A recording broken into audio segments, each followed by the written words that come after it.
садҳо эътирозгар бо ниқоби зидди газ дар кӯчаҳои Тифлис раҳпаймоӣ карда аз қабули қонуни баҳсбарангези агенти хориҷӣ эътироз мекунанд.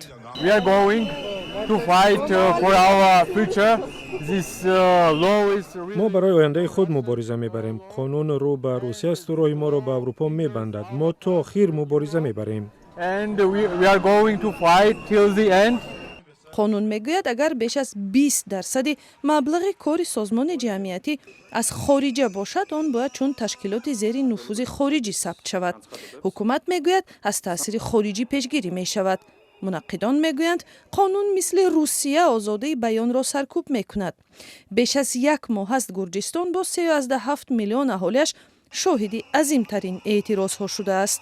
If the law goes forward without conforming to EU norms, агар қонун меъёрҳои иттиҳоди Аврупоро пеши по задаву мазмуну ҳамлаҳои лафзӣ ба Амрико ва шарикони дигар давом кунад, робитаҳо бо хатар рӯбарӯ мешаванд.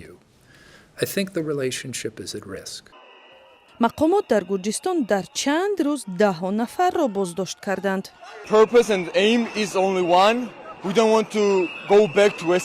خواست و مقصد ما فقط یک چیز است. ما به SSSR برگشتنی نیستیم.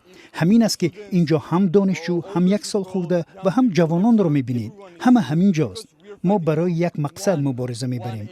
این حکومت رو هم نمیخوایم چون رو به روسیه است.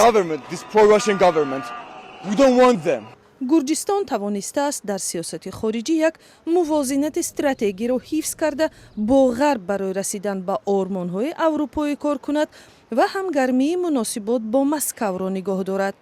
طرح قانون агенти خارجی به دفتر پرزیدنت سالومه زورابیشویلی رسیده است و او هشدار داد که آن را ویتو میکند. ولی اکثریت ҳизби ҳокими орзуи гурҷӣ дар парлумон тавони бекор кардани он ро дорад.